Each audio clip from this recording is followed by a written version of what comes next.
מה טוב ומה נעים, שברחים גם יחד.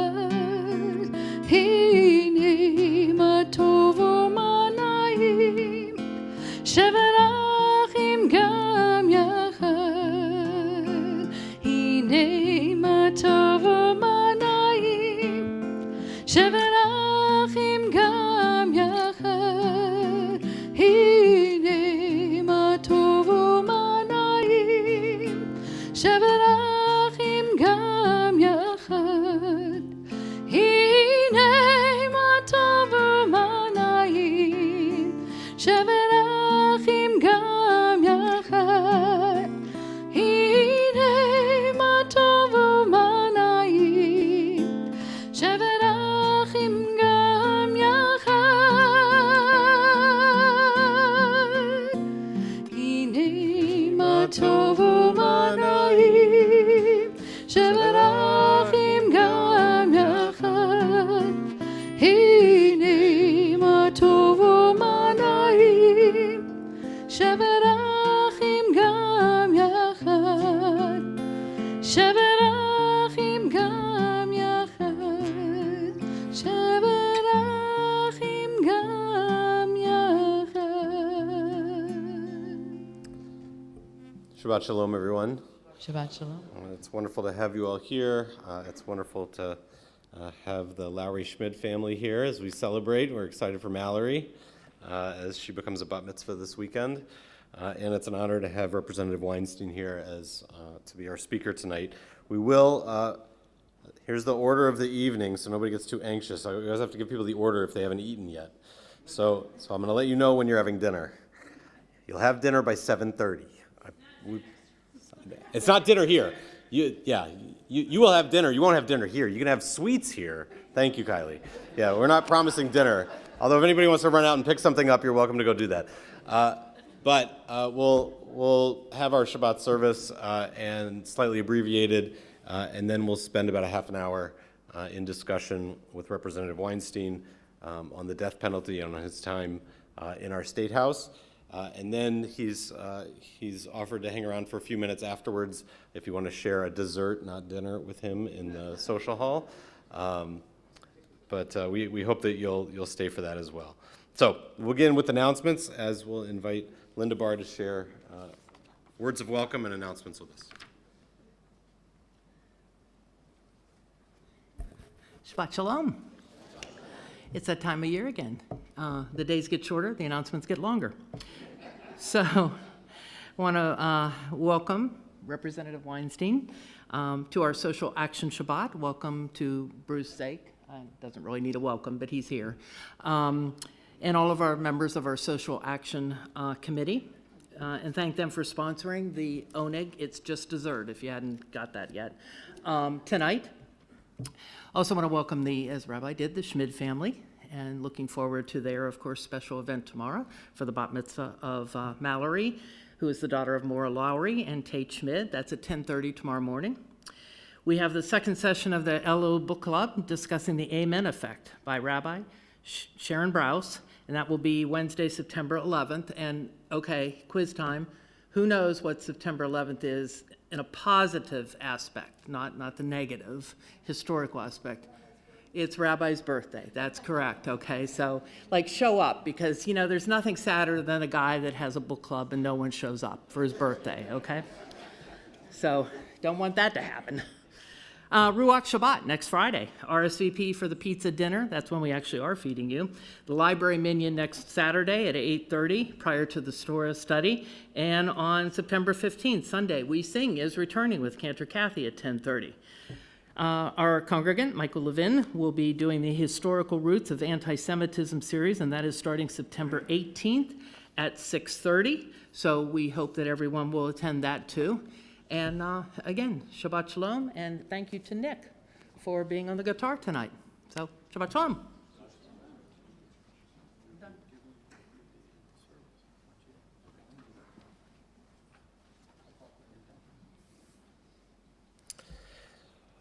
We now invite the Lowry Schmid family up as we begin our service, page 2, with the blessing of our Shabbat candles and raising our Kiddush cup to sanctify Shabbat.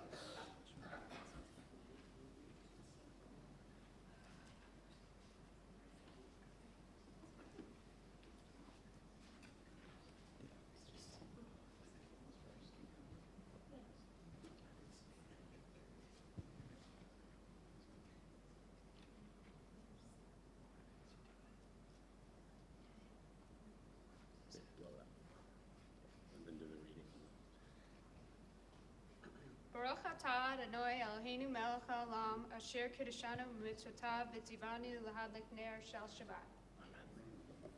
If you'll raise the Kiddush cup. Let's join together, page 5. Baruch atah Adonai Eloheinu melech haolam, borei pari hagafen. Baruch atah Adonai Eloheinu melech haolam, asher kiddushanu b'mitzvotav v'ratzavanu v'shabbat kodshu be'ahava uvratzon hintchilanu zikaron l'maaseh v'reishit ki hu yom techila mamikra todesh zecher l'tziat Mitzrayim kivanu v'acharta ve'otanu kidashta mikol ha'amim v'shabbat kodshecha ve'ahava uvratzon hinchaltanu Baruch atah Adonai Mekadesh HaShabbat Amen. Hi, you can drink if you want. It's not hard stuff. It's, Thank you all. You can go back to your seats now.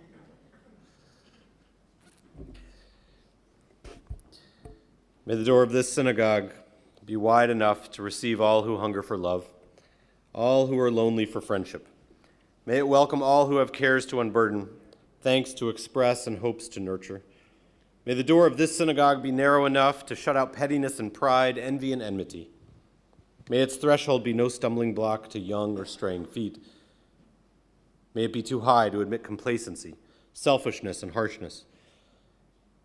May this synagogue be, for all who enter, the doorway to a richer and more meaningful life.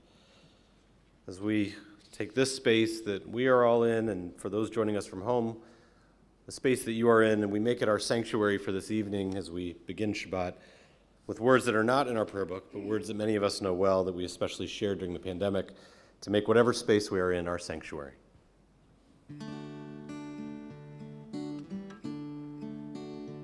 Lord, prepare me to be a sanctuary, pure and holy, tried and true.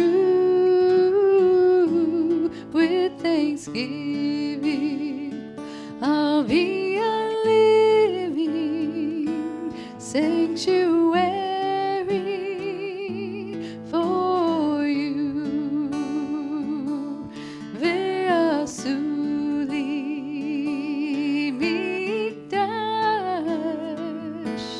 v'shakanti b'tocham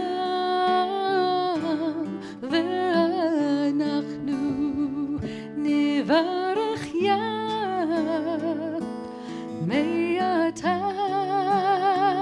ve'yad olam. Lord, prepare me to be a sanctuary, pure and holy, tried and true. With thanksgiving, I'll be a living sanctuary for you. Page 20, the words of Lachado D, we welcome Shabbat. Please rise. Don't rise, actually, don't rise yet. I'm getting ahead of myself. Sorry. Bruce is over, he's timing me over here, Bruce. He's got me moving fast. We'll rise at the last stanza. Page 20, Lachado D.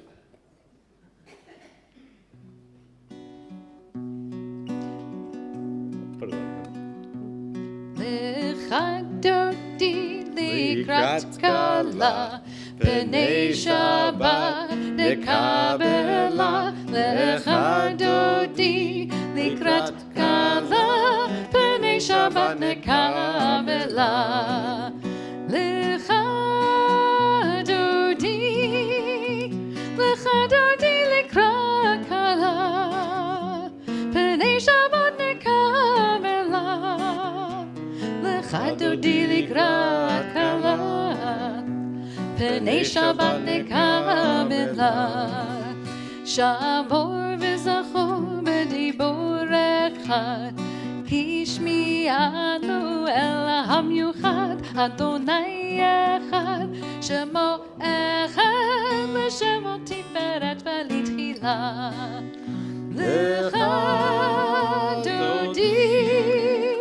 Lechadodi likrat kala, Pnei Shabbat nekabela.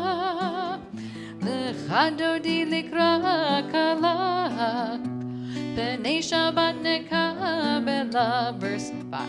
Hitoreri, kiva ora kumi uri, shirta beri, kavod Adonai alayich nigla.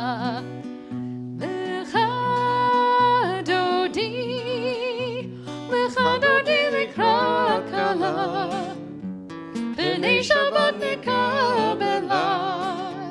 Lechadodi likrat kala, Pnei Shabbat nekabela. Now please rise.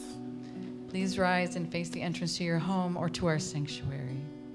Bo'י ושלום עטרת בעלה, גמה בשמחה ובסוחלה, תוך אמונה עם סגולה, בואי חלה, בואי חלה.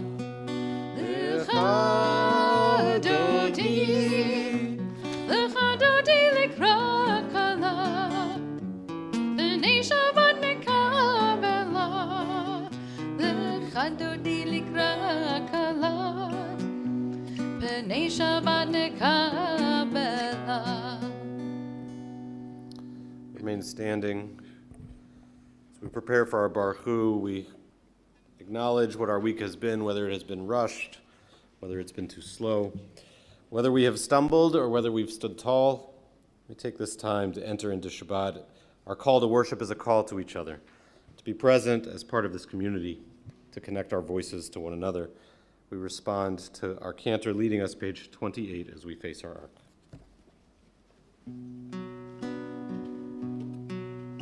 La la la la la la la la la la la ya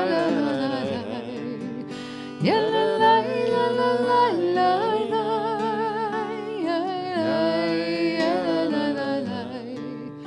Baruch hu et Adonai hamevorach. Baruch Adonai hamevorach le'olam va'id. La la la la la la la la la la la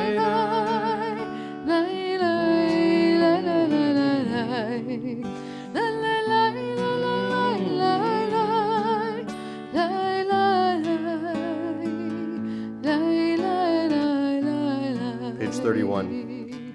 This is an hour of change. Within it we stand uncertain on the border of light. Shall we draw back or cross over?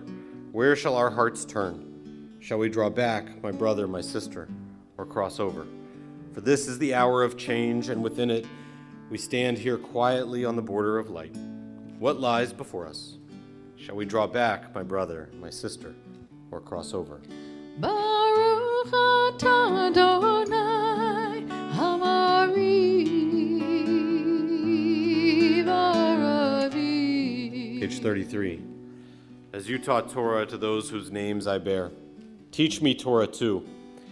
Its mystery beckons, yet I struggle with its truth. You meant Torah for me, did you mean the struggle for me too? Don't let me struggle alone. Help me to understand, to be wise, to listen, to know. Lead me into the mystery. Baruch atah Adonai Elohim Amo Yisrael. Pages 34 and 35. Shema Yisrael Adonai Eloheinu Adonai Echad Baruchim Kivud Malchuto Leolam Vayim. We invite Mallory to lead us in Via Hafta. You can return to your seats if you would like. Page 36.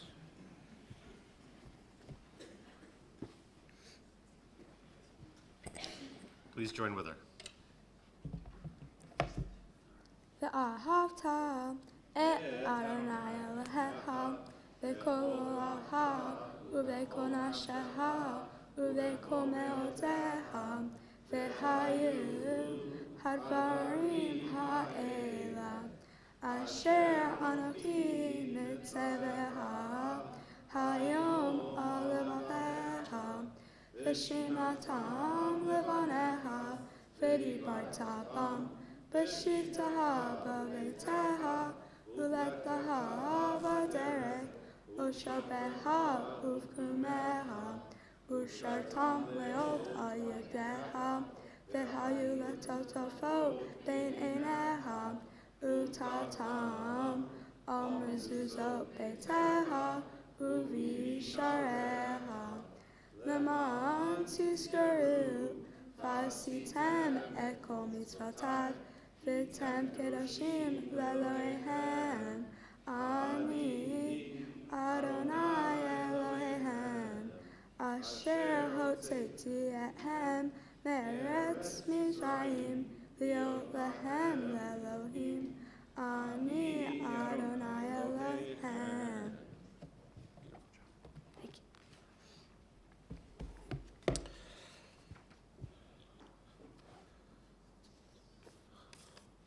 One of the pieces of our biography, which Bruce will share more of in a little bit, that Representative Weinstein and I have in common is that we were both from below the Mason-Dixon line. He's from a very different South than I'm from, but the South that I'm from is this week is not but 20 miles from the most recent school shooting,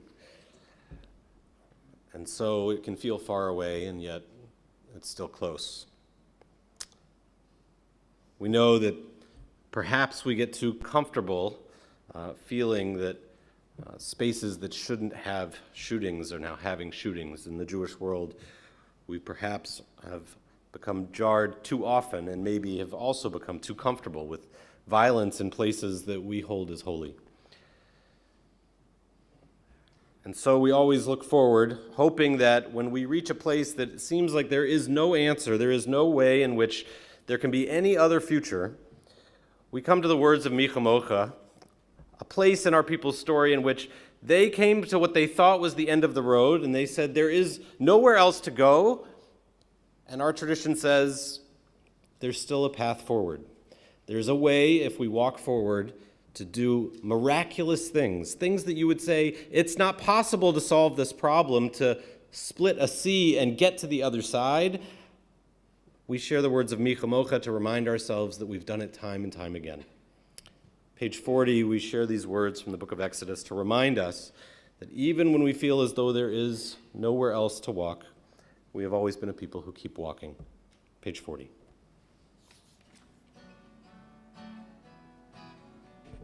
Mi chamocha ba'elim Adonai, mi kamocha nidar b'kodesh, nora tehilot osef eleh, nora tehilot osef eleh.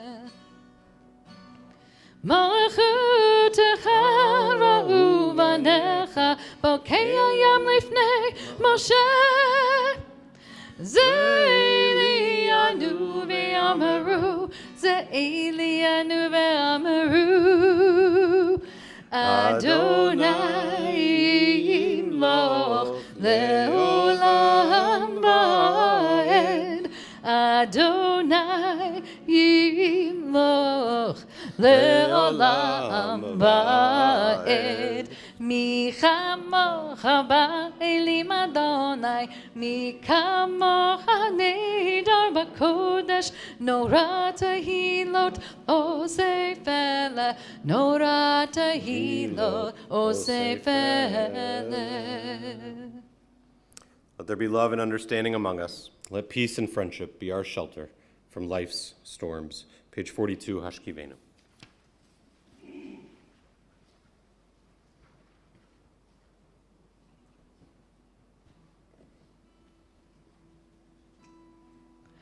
Hashkivenu Adonai Eloheinu l'shalom, l'shalom, v'hamidenu shomreinu l'chaim.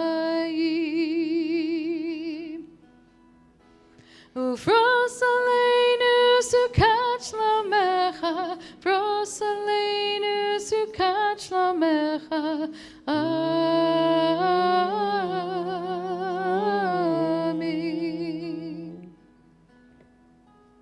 Shelter us beneath thy wings, O Adonai.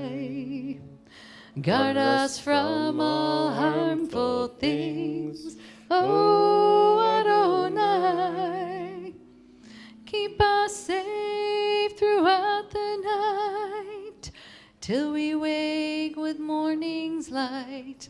Teach us, God, wrong from right, O Adonai. Amen. Amen. Amen. Amen. Amen. Amen. O Adonai.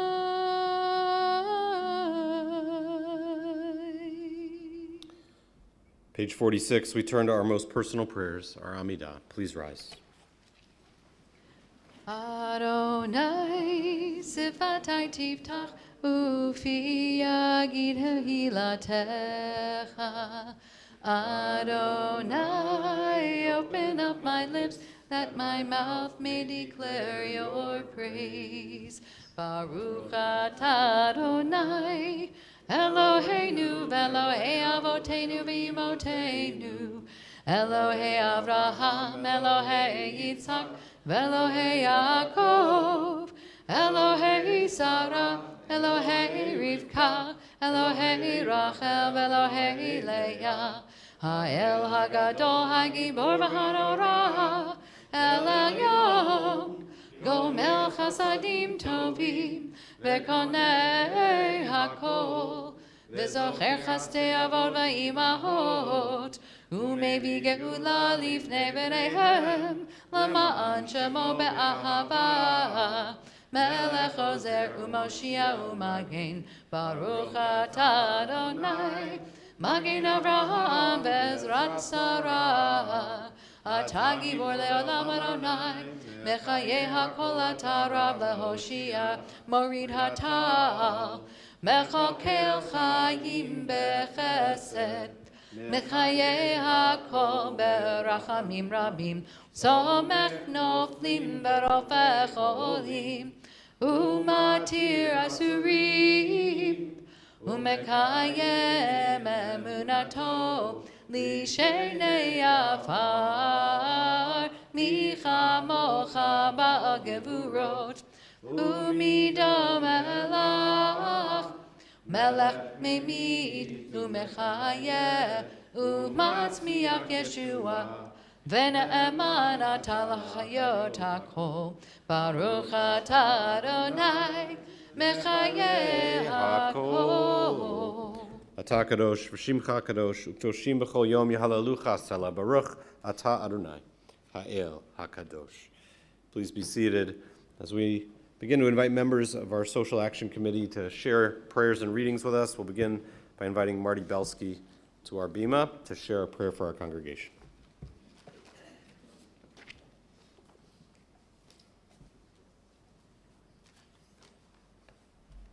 Source of all being, may the children of this community learn these passions from us: love of Torah, devotion to prayer, and support of the needy. May we guide with integrity, and may our leadership be in your service. May those who teach and nourish us be blessed with satisfaction. And may we appreciate their time and their devotion.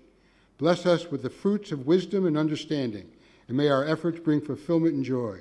Baruch atah Adonai, she'asa she'echion v'alfiyaka b'yah navod.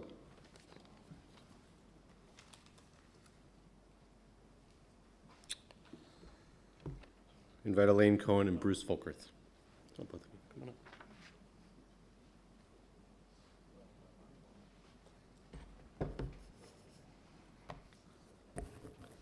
Thus says Adonai, this is what I desire, to unlock the fetters of wickedness and untie the cords of lawlessness, to let the oppressed go free, to break off every yoke.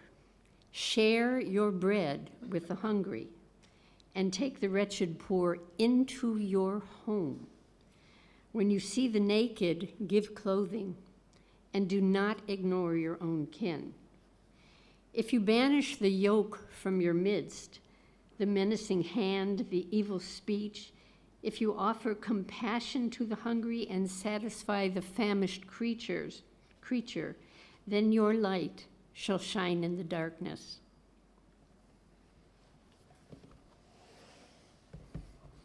O guardian of life and liberty, may our nation always merit your protection. Teach us to give thanks for what we have by sharing it with those who are in need. Keep our eyes open to the wonders of creation and alert to the care of the earth. May we never be lazy in the work of peace. May we honor those who have died in defense of our ideals. Grant our leaders wisdom and forbearance. May they govern with justice and compassion. Help us all to appreciate one another and to respect the many ways that we may serve you. May our homes be safe from affliction and strife, and our country be sound in body and spirit. Amen.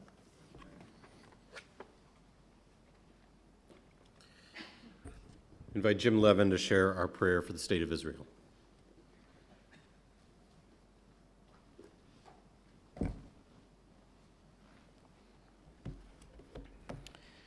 Sha'alu Shalom Yerushalayim Yishlalu Ohayabech. Pray for the peace of Jerusalem. May those who love you prosper. O Heavenly One, Protector and Redeemer of Israel, bless the state of Israel, which marks the dawning of hope for all who seek peace. Shield it beneath the wings of your love. Spread over it the canopy of your peace. Send your light and truth to all who lead and advise, guiding them with your good counsel. Establish peace in the land and fullness of joy for all who dwell there. Amen.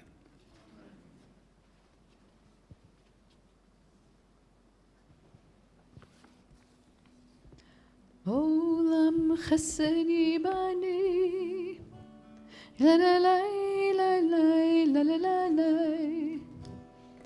Olam chesed yibani, la la la la la la.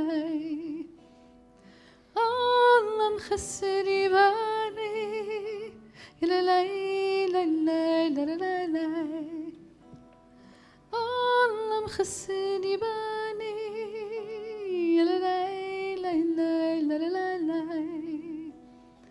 I will build this world from love.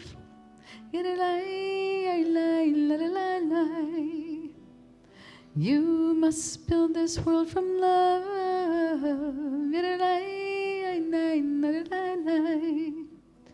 And if we build this world from love,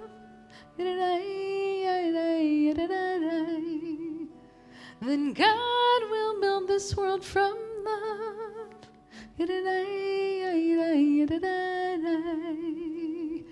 Olam chesed yibane.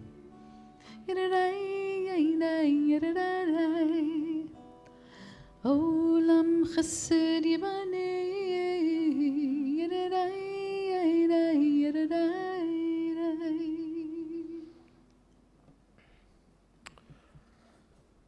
Page 253. We turn to the words of Misha Berach. We certainly, in the midst of our prayer, will think of all of those whom we know personally, but in these days we also offer our prayers to those who we may not know their names or their faces, but whom we know are suffering as part of wars going on across our world, in Ukraine, in Israel, particularly those of our brothers and sisters fighting in the IDF, those who are suffering, who remain hostages, and their families who are missing them across the border. We offer the words of Misha Berach, our prayer out to God, that they find their way back to their family, that they find their way back to their full strength. They have a refuah shlema, fullest sense of who they are. Page 253.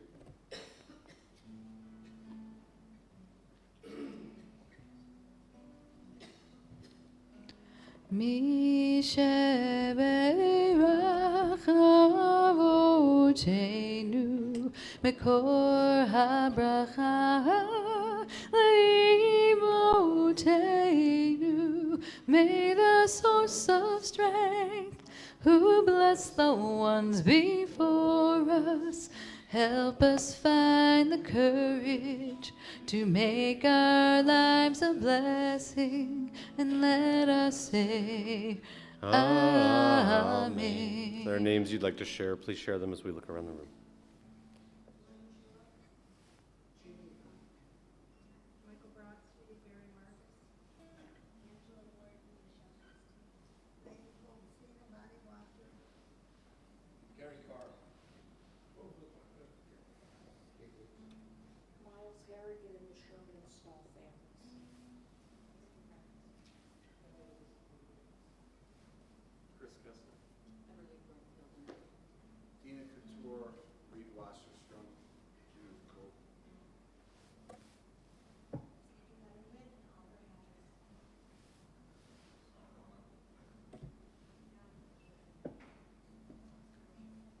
Wendy Wagenheim, Penny Blumenstein, Jerry Gordon. Misha Berach Imotenu Mekor HaBracha Le'avotenu. Bless those in need of healing with refuah shlema, the renewal of body, the renewal of spirit, and let us say Amen.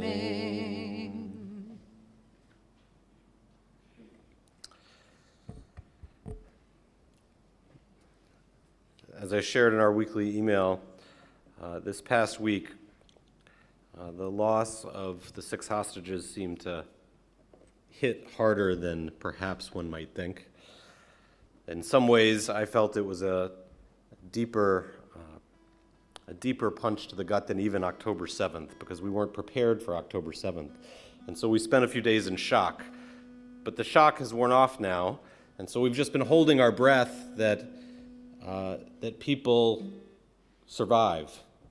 So to find out that they have not, I would say, knocked the wind out of me, to continue the metaphor, in a way that even on October 7th it hadn't.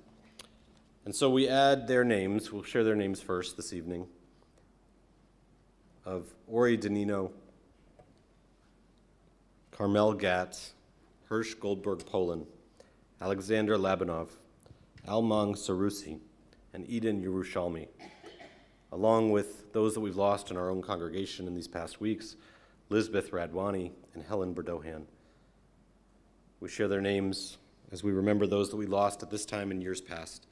Louis Herman Aronson, William Ash, Martha Brown, Sally Roth Cohen, Helen Ellison, Alan Emanuel, Celia B. Gordon, David Kay, Bertha Wolfand Corman, Henry Krakauer, Maxine Levy, William Loftus, Bert Marks Sr., Ronnie Marks, Helen Meltzer, George Mild, David Nelson, Lillian Nelson, Catherine Noble, Tony Reisberg, Helen Richmond, Joseph Schoenberg, David Shapiro, Edna Shapiro, Sidney Schechter, Esther Spiro, Dale Jack Vendeland, Ronald Weiner, Lewis Woods, and Seymour Zipper.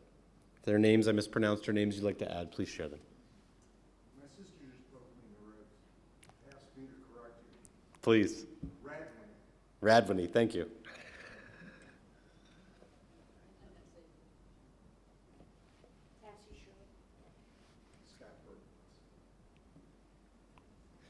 Page 294. Please rise as you are able as we join together in the words of Kaddish.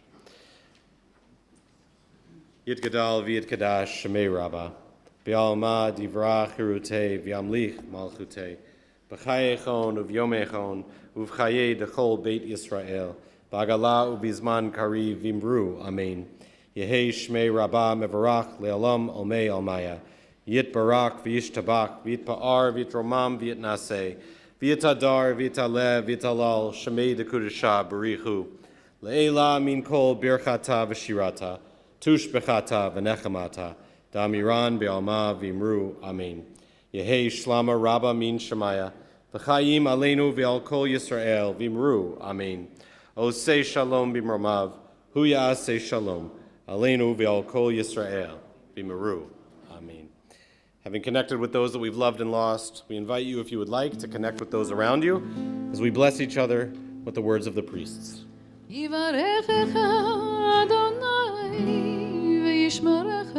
God bless you and keep you. May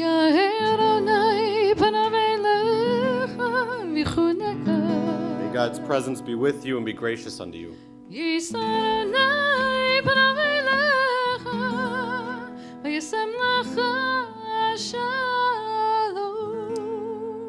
May you find within the circles of your life, that of community, that of family, that of loving relationships, that there is the presence of God and the presence of peace. Amen. Let's remain standing as we will honor the bat mitzvah with Shakianu. We ask for people to share pieces from their lives. We'll ask that you do that afterwards over dessert. Let's share the words of Shakianu as we bless all of the goodness that is happening in our life and look forward, of course, to Mallory, your words of Torah and teaching tomorrow. Shakianu. Baruch atah Adonai Eloheinu melech haolam שהחיינו וקיימנו והגיענו לזמן הזה.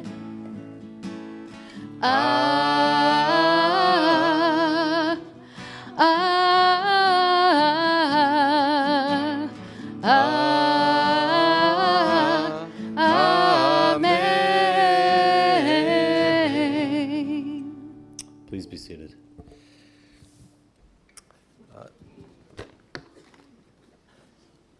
Social Action is one of our longest standing committees. It is one of the cornerstones of our congregation.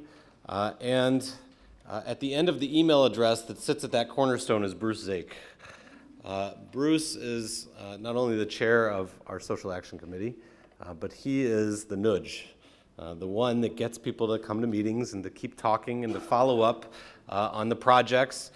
And for those of us who are on get those meeting minutes, what we know is that there are almost more projects than there are people in our world, because we are not only a congregation of people who are concerned about what happens outside the walls of this congregation, but we're a congregation that likes to get involved and do everything we can. And so it's an honor to invite Bruce to introduce our speaker. as our chair of social action as we take this time on this Shabbat to focus on one of the most important and pressing issues that we have in our world today.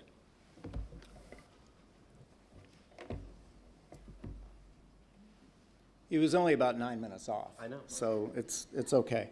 One thing I'd like to say is just thank the Social Action Committee folks who are here. If you guys could just take a stand or don't. Yeah, thank you. And especially Art Krakauer and Marty Belsky for, and of course, Josh, for helping to get Casey here. So now I can tell you. Casey Weinstein serves in the Ohio House representing the 34th District. First elected to the House in 2018, he's known to champion vets, education, renewable energy initiatives. Casey currently serves as the ranking member of the House Public Utilities Committee.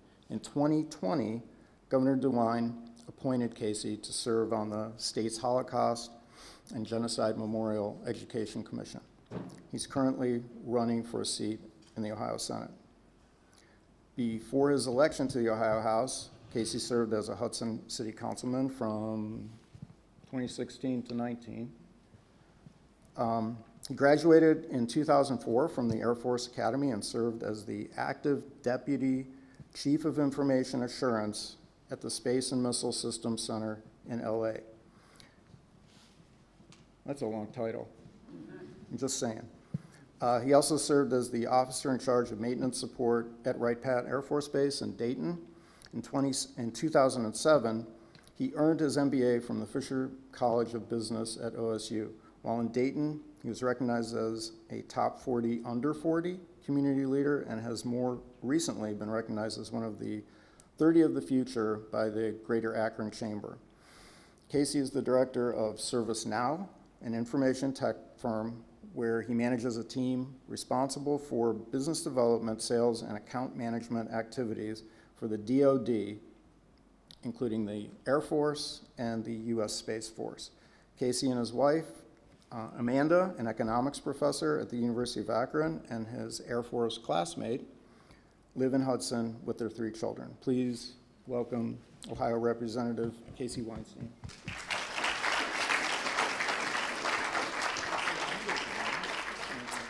It's a lot. Thank you. Thank you for having me. It's good to be at Temple. This is what Jews do, is if you're a Jewish representative, we invite you to be a speaker. That way we get you to temple every week. This is how we get you in. Hey, I feel like I've arrived. Yeah, right. I'm on the Bema. This is like, I'm good. I'm probably good for the Book of Life for this year. That's right. Checking for that. Well, it's in all honesty, I'm very much returning the favor because I was invited by Amelia Sykes, and I found out later, in cahoots with you, to give a prayer before the Ohio State House, which was a great honor. But then that prayer that was canceled because of COVID. But then I was touching to me, not personally, but it showed the great intent, which was even when it was canceled, that your offices reached out again to make sure that we didn't miss the opportunity for a rabbi to be in front of the State House. And so it's equally as important for us to be represented by rabbis, but also by you in the State House, as it is for us to have our representatives in our sanctuaries and here in front of our congregations. And so I want to start with that. Can you talk about what is it like to be a Jewish representative in the Ohio State House? Yeah, well, first of all, really, very, very good to be here. I was ordering pizza for my kids for the babysitter while I was on the Bema, so I'm going to have to atone for that. So I feel like I just turned the corner and am feeling a little zen, feeling a little chill, and this is just like good vibes here. So thank you for giving me this opportunity to relax a little bit. But I would say, first of all, I'm incredibly proud. Last General Assembly, I was the only Jewish member of the legislature in the House or the Senate, and I was the only Jewish person elected at the state level, period, in Ohio, which was the first time that had happened in like 126 years. So This General Assembly, I have 2 Jewish colleagues, and we formed a little Jewish caucus, and we have 3 more who are likely to get elected. So don't tell the anti-Semites, but I think we are starting to take over down there. So going from 1 to 6 is amazing, and we have formed a caucus, and we had Passover at the State House, the first ever Passover at the State House Seder, which was amazing. So I'm tremendously proud to represent the Jewish people, and I feel to some extent, especially when I was the only Jewish elected, that I'm somewhat of an at-large representative for our community, and so that's been a wonderful, wonderful blessing for me. But while I was at the same time, while I was at the Seder this year, Dr. Amy Acton was there. Most of you probably remember Dr. Acton. Most of you probably know she's Jewish, and she and I have developed a good friendship over the years.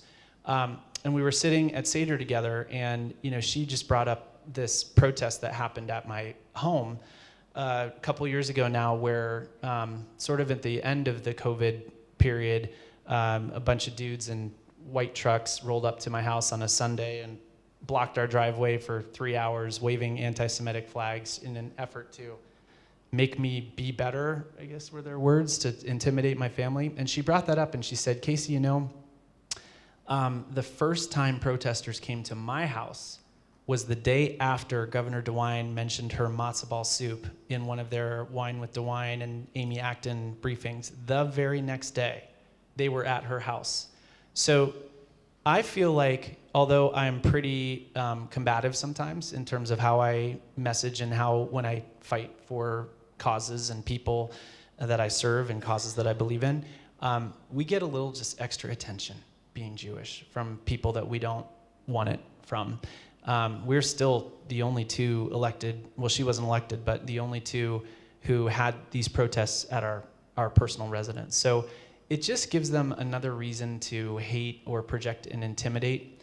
And that's a real thing. And there's been years of threats and intimidation and just very bizarre things that focus and attention that I get that others don't. So the Jew hatred is real. It is out there. And it is focused on those of us in office, especially when, I can't even say especially when we're just out advocating for causes we believe in, it's redirected at you. So that is a stressful that's a stressful thing about it all. Yeah, thank you for staying with it. I heard just this last week somebody had given a definition of leadership that one of the definitions of leadership is that you make decisions that your family has to live with, and that's an unfortunate example of you stepping forward and I'm sure having to have a number of private conversations with your kids and your wife as to why it's important that you be public about being Jewish and about your opinions and your decisions as a representative. So thank you. Thank you for continuing to be a leader and not shrinking away from threats. And one positive corollary to that, I was invited to the White House in the wake of this thing. And I didn't really know why. I got on for the first Rosh Hashanah in the history of the White House. I was invited as a state legislator. It was mostly like attorneys general and congressmen. And I brought my daughter who, just as you said, gets the positives and some of the negatives of me being in office. And at this event, Doug Emhoff and Kamala Harris came up to me and said, we saw what happened at your house. We put you on this list, and we want you to know we've got your back. And that was an amazing, I'm not here to campaign for anybody, but I'm just saying that there are people who really care and support, and it's tremendously, overall, a very positive experience. So I want to leave that issue on a positive note. All right, so let's turn now to another positive issue. That was a joke, not really. The capital punishment has been a long debated issue. It's been long debated in our tradition. It's talked about in the Torah. It's debated hotly by the rabbis in the Talmud, and it is still debated in our state house. So can you give us a quick update? There are 2 bills. I'm going to read my notes now. SB 101 and HB 259, both of them, where are they? Explain to us where they are in the State House right now. What are those bills about, and where are we going with them? So I'll start with that and then walk back a few years. Yeah. But yes, those are both bipartisan bills. In the Senate, it's Senator Huffman and Antonio, who is the minority leader. And in the House, can't remember exactly who's on the House bill, except it's Adam Miller and Gene Schmidt, who's a very, very right-wing member of the House.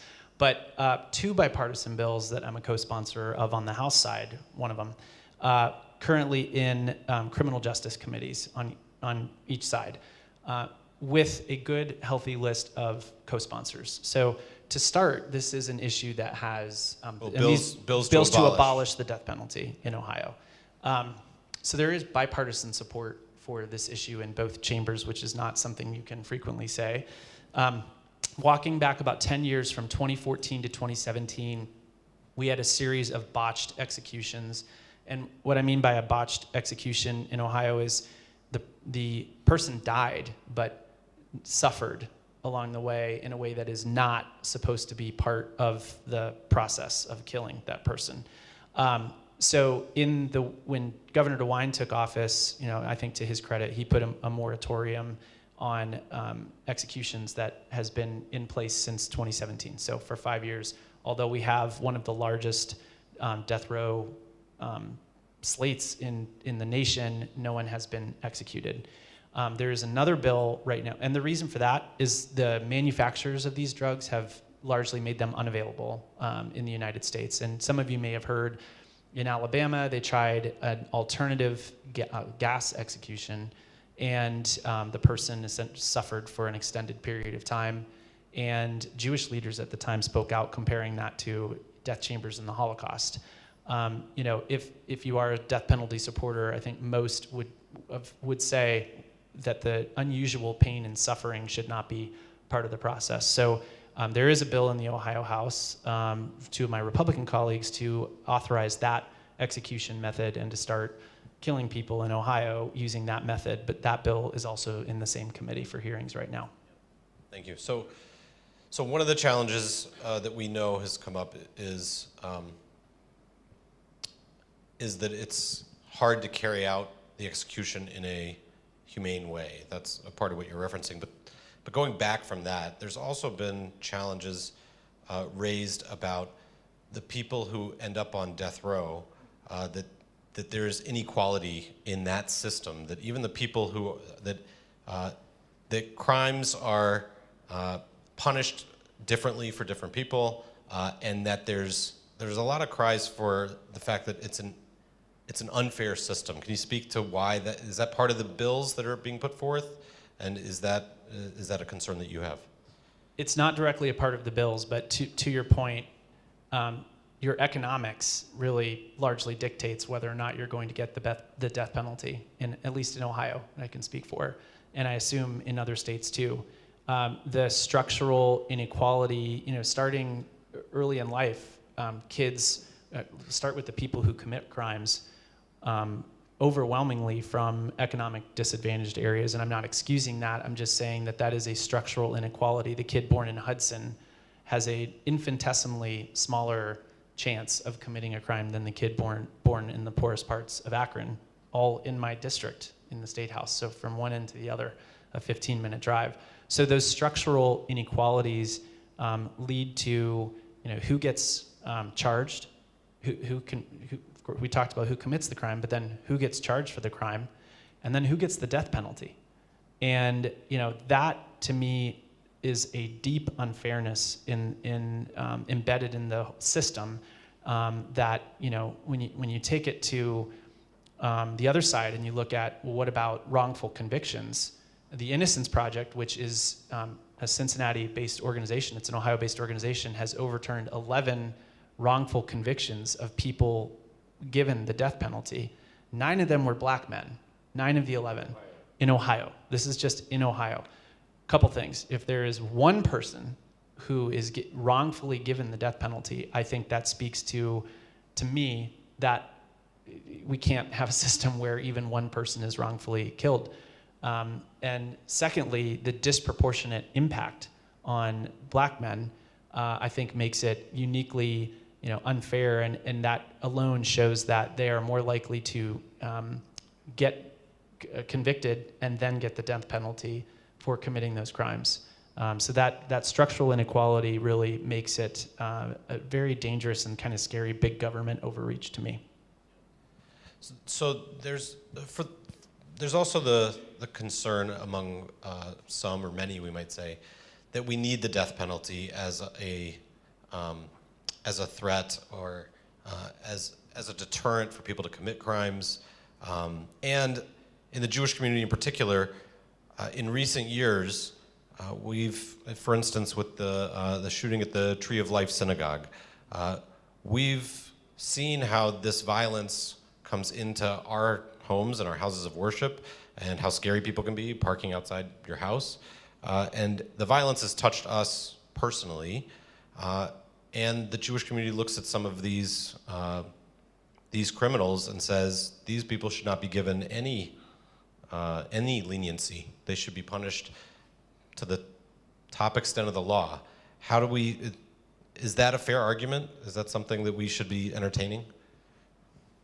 I think it is a fair argument. I think it's a real emotional thing, and I think it's when you have people who commit the most heinous crimes, you want to keep scaling up the punishment. Couple points on that. There is no research that indicates that the death penalty is a deterrent to violent crime. None. There is no credible study.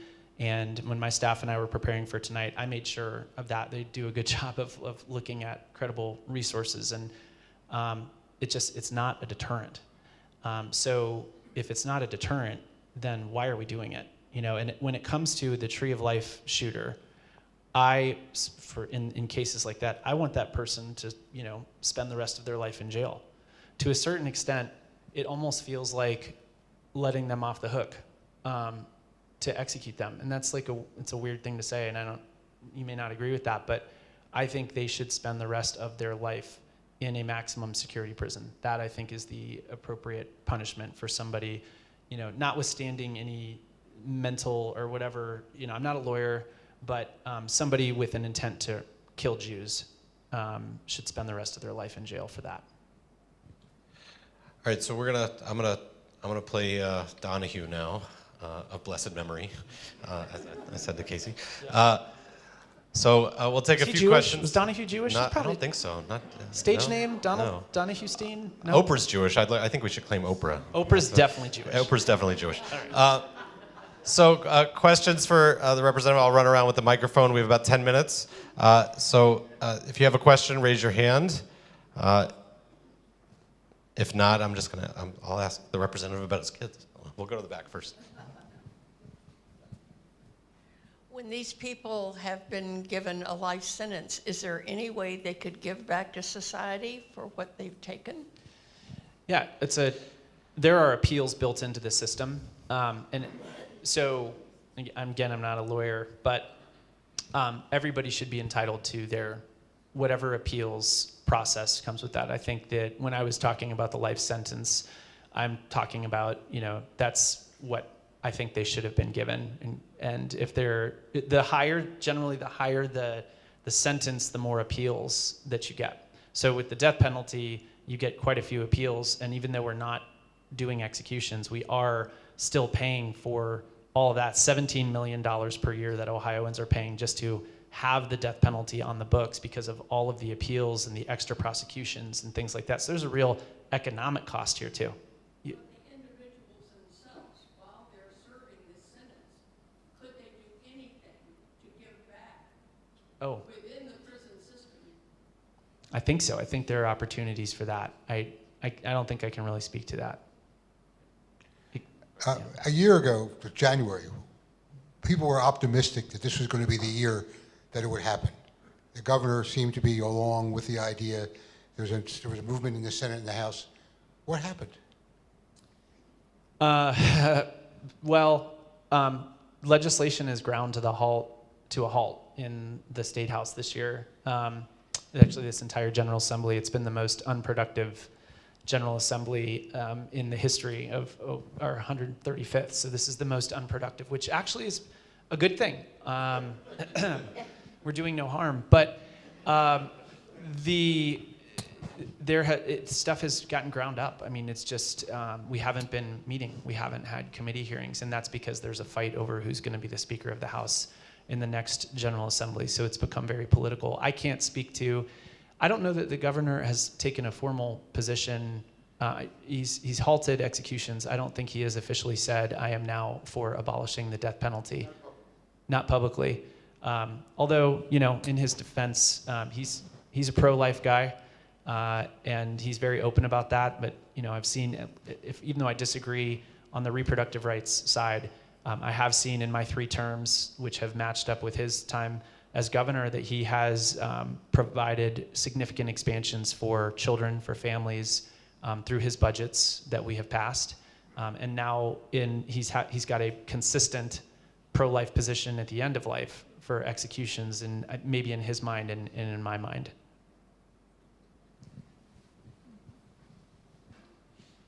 Over here, and I'll come back.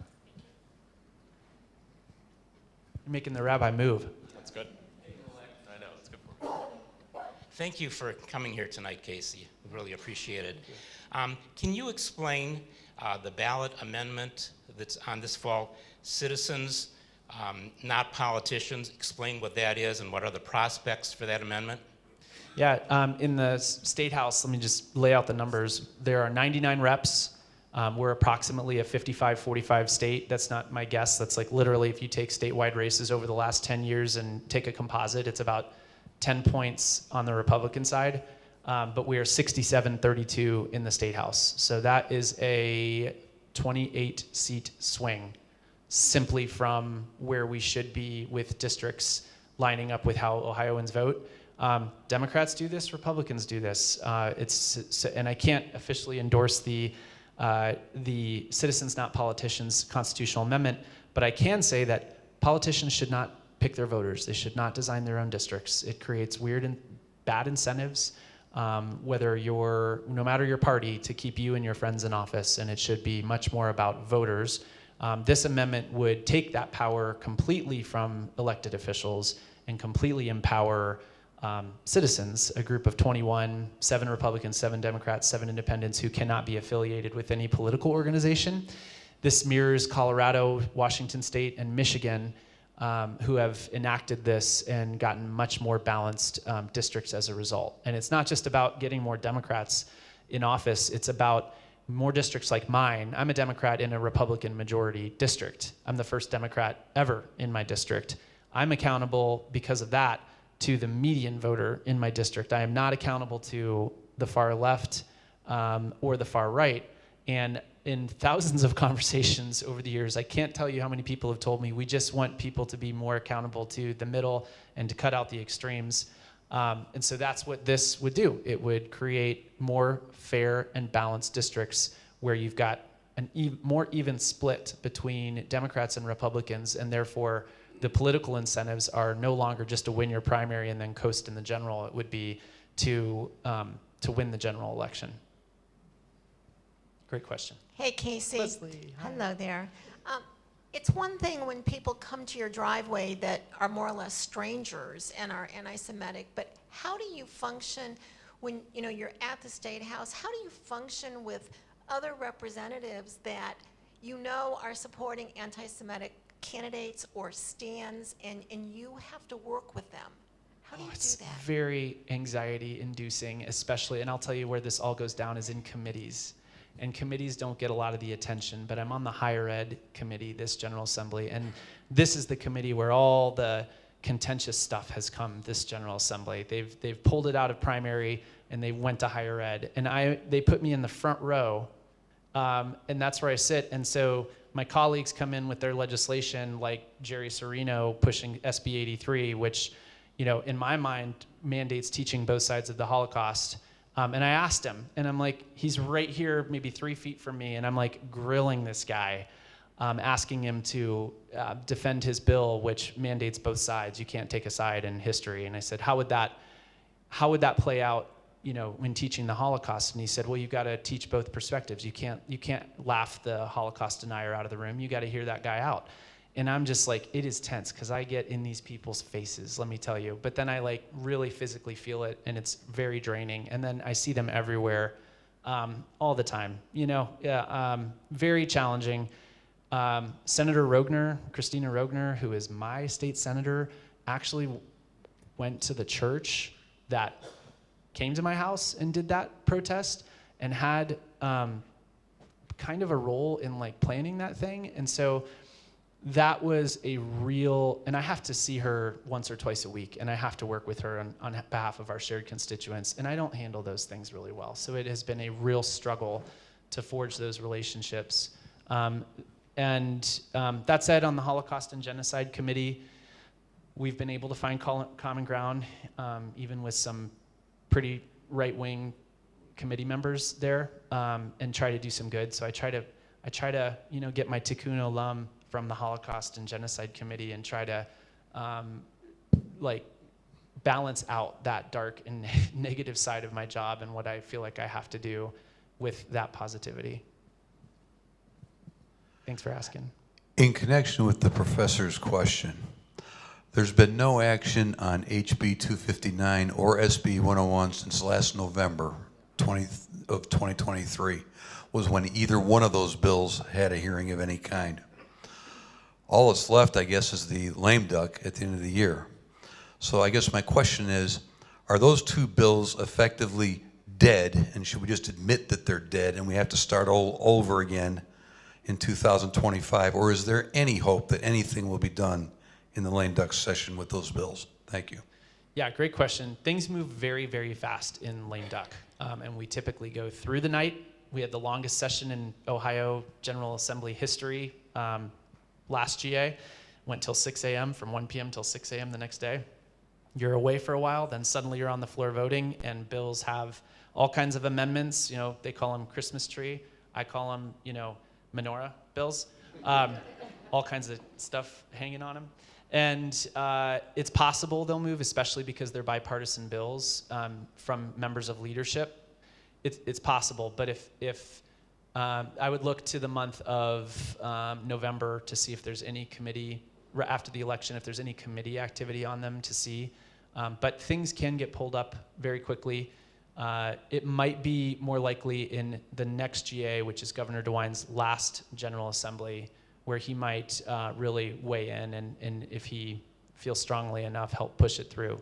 So there is a chance, because things can move so quickly, especially on bipartisan bills in the lame duck. And so I do recommend reaching out to those committee members and sharing your support and advocacy for the bills.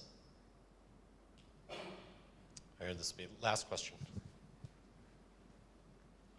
Thanks for coming, Casey.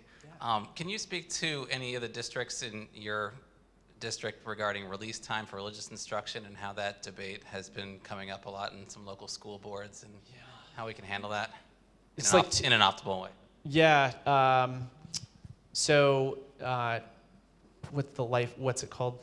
LifeWise, thank you. I actually just met with the superintendents across Summit County a couple weeks ago for breakfast, and they brought this up as an issue. And in Revere, I've heard they've effectively kind of stalled it. There's a balance there. There's actually a bill that we did, a bipartisan bill. It wasn't my bill, but I supported it, called the Keeping Your Faith bill, which offers 3 days of release time per calendar year, with the idea, and OJC was kind of the source of the bill for things like Yom Kippur and Rosh Hashanah, and making sure that kids could get out for those holidays. What's that? The Ohio Jewish Communities, which is the sort of the lobbying and representative arm for all Jewish federations and Jewish organizations in Columbus. A very, very strong voice for us in Columbus, led by Howie Biegelman. So there's a balance, I think, of providing that release time versus creating different classes of kids, some who get to go wear special shirts and leave during the middle of the day, and go do Bible instruction or explicitly Christian instruction. Like, there's lots of time outside of school hours in my mind to do that. And the superintendents were very concerned about instruction lost time, how it would create different feelings in classes among kids, and security concerns, which were really, I think, verified or validated by some of the people they've been hiring, LifeWise, who have not had clearances but are instructing kids who've got criminal records. I've heard of at least 2 of those.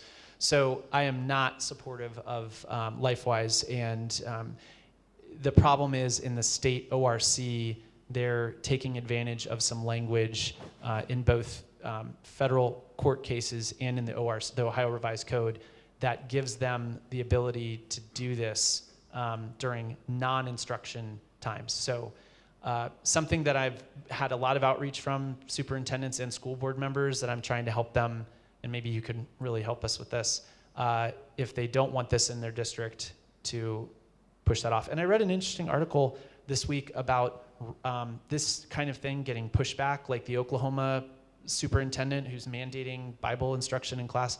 They're getting pushback from across the political spectrum on this. So this is not a Democratic or Republican issue. This is a church-state issue. This is a public schools issue, and where we want our public funds and resources and our students' time going. Thanks for asking. Thank you. We're out of time. There is time to have a brownie and hang out for a few minutes.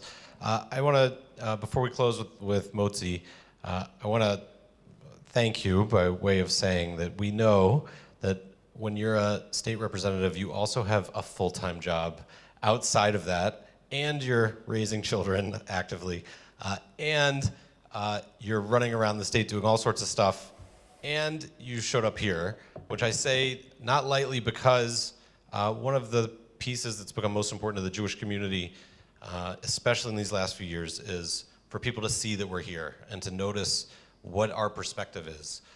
And we know that you're Jewish and you understand that, but you're here in your official capacity. You didn't have to be here. And in some ways, you being Jewish could mean that you could write this off because you're connected to us anyway, and you didn't. So we appreciate that you took time away from your family, your 2 jobs, everything else that you're doing in life to spend Shabbat with us and to help us get closer to an understanding of what's going on in the State House. Thank you for being here. Thank you. Thanks, Rabbi. And will you hold the challah? We have the great honor of holding the challah, and you get to be the one who lets us eat. So that makes you the winner of the night, no matter what. All right, so let's join together. You can uncover it, and let's join together in Motzi. Baruch atah Adonai Eloheinu melech haolam hamotzi lechem min haaretz. Amen. Shabbat shalom.